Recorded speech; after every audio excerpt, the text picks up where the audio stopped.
आज मु आपण मानक पई बहुत सादा सीधा सिंपल आलुदम रेसिपी वीडियोटी आनीची। तेबे चलंतु आलुदम बनेबा। एठी मु आलुदम बनेबा लगी आलू को प्रथम मु सिझेई दउची।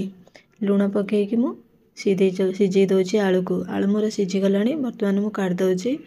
एठी मसला रे मु पान मधुरी, जीरा, काजू, दुईटी गोलमरीच, दालचीनी, तापरे एठी जावित्री फूल ये सब को प्रथमे अदा रसुण सहित मु बाटी देवी, चिकन करी बाटी देवी। तापरे हमें तरकारी रेडी करिबा। मु बहुत कम मसला रे एठी मु किछि गुंड मसला ऐड करनी। जहा सब मु गोटा मसला बाटी की करूची। प्रथमे मु तेल ताती गलानी। मु पियाज को भाजी दउची। एठी मोर दुईटी पियाज अछि। छोट साइज दुईटी पियाज, बड़ पियाज नेले गोटे पियाज नेबे। तापरे दुईटी तेज पत्र सहित प्रथमे मु पियाज को भाजी देवी। तापरे मोर टमाटा भाजी हो जाऊ आमे अलगा मसला सब पकेबा। बटा मसलाटी दई दबा। आपण माने एई भली प्रोसेस रे कले आलुदम टी बहुत भल लागिबो। बिना गुंड मसला रे मध्य आलुदम बहुत टेस्ट लागिबो। लंका गुंडा और हळदी गुंडा पकेई देकी मु तेल रे टिके भाजी दउची। तापरे जो आमे ए बटा मसलाटा रखिथिले आमे ता देहरे पकेई दबा।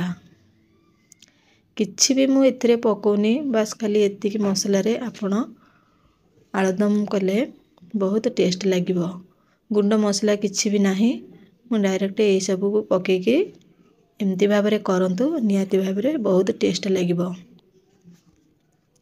तापरे एठी मु गोटे कथा आपन को कहबा को भूली जाईची। आलुदम रे नियाती भाबरे कसुरी मेथी पकेबे। मु कसुरी मेथी पकेबाटा आपन माने को देखै पारेनी। मोर मने नथिला। कसुरी मेथीटा आपण माने पकेबे। कसुरी मेथीर जे जो बास्ना आलुदम रे बहुत भल बास्ना आने और टेस्ट मध्य बहुत भल आसे। हे गलानी आलुदमटा कषा हे गलानी। मु पानी दे दउची। 5 रु 7 मिनिट पर्यंत आमे ताको फुटिया पई छाडी दबा। हमर त आलूटा सिझी जाईची। आलू सिझिबार नाही।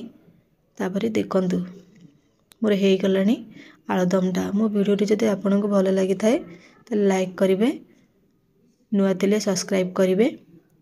रहूची नमस्कार।